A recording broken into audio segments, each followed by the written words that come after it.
देश भले ही 1947 में आज़ाद हो गया था, लेकिन हिंदू आज भी गुलाम है। फ्रीडम ऑफ स्पीच में आपका स्वागत है। मैं आपका दोस्त और होस्ट रविंदर सिंह। क्या आप जानते हैं कि हिंदू दुनिया का एकमात्र धर्म है जिसकी बहुत बड़ी जनसंख्या अलग अलग देशों में बंधक है? बांग्लादेश में 1,30,00,000 बंधक हैं, पाकिस्तान में 75 लाख बंधक हैं।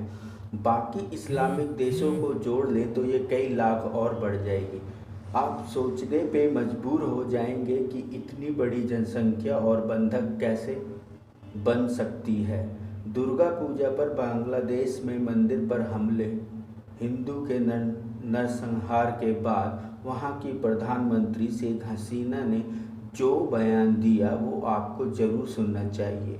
पीड़ित हिंदुओं को बचाने अथवा उन पर जो हमला करते हैं उन पर कोई एक्शन नहीं लिया, बल्कि यह कहा कि भारत में मुसलमानों के साथ कुछ भी गलत होता है तो बांग्लादेश में हिंदुओं की सुरक्षा पर उसका असर पड़ता है।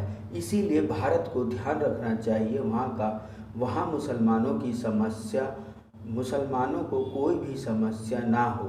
शेख हसीना ने ये जो कहा वह एक तरह से खुली धमकी है, क्योंकि हाल के ही दिनों में ऐसी कोई घटना नहीं हुई है जो बांग्लादेश में प्रतिक्रिया हो। शेख हसीना ने जो भी कहा वह आक्रमणकारी मजहब की पुरानी रणनीति है। इसको होस्टेज पॉपुलेशन कहते हैं। विभाजन के समय जिन्ना से यह पूछा गया था कि जो मुसलमान भारत में रह गए हैं उनके हितों की रक्षा कैसे होगी, क्योंकि वह तो सरिया पर चलेगा। भारत के संविधान पर नहीं। जब जिन्ना ने जो कहा वो आपको जानना ज़रूरी है। कुछ हिंदुओं को पाकिस्तान में बसने की छूट दी जाएगी, ये हमारे बंधक होंगे। पाकिस्तान ही नहीं, बांग्लादेश भी बचे खुचे हिंदुओं को सताकर भारत की कमज़ोर नस को दबाता रहता है। वो बांग्लादेश जिसको आज़ाद भारत ने करवाया, वो बांग्लादेश जहाँ पर पाकिस्तानी आर्मी वहाँ की महिलाओं का रेप कर रहे थे, मार काट रहे थे। जब इंदिरा ने उसको भारत में मिलाने की वजह उसको एक प्लेट में रखकर सौंप दिया, जिससे उसको दारुल इस्लाम बनाया जा सके। आप सोच रहे होंगे कि भारत में भी 30 करोड़ शांति दूत रहते हैं, क्या उन पर भी होस्टेज पॉपुलेशन नीति का प्रयोग नहीं हो सकता? क्या भारत की कोई सरकार ये कहने की हिम्मत क्यों नहीं दिखा सकती? अगर तुमने हिंदुओं पर अत्याचार किए तो भारत में भी उनके लोग सुरक्षित नहीं रहेंगे। भारत की कोई सरकार ये नहीं कर सकती, क्योंकि संविधान में भारत को सेकुलर घोषित किया गया। कोई भी सरकार होस्टेज पॉपुलेशन पर चलेगी तो हंगामा मच जाएगा, लोकतंत्र खतरे में पड़ जाएगा। भारतीय मुसलमान बंधक नहीं है। जहाँ पर वह बहुसंख्य है वहाँ पर वह हिंदुओं को बंधक बनाने के लिए स्वतंत्र है। कश्मीर, पश्चिमी यूपी, कई क्षेत्र, केरल, बंगाल इसका सबसे बड़ा उदाहरण है।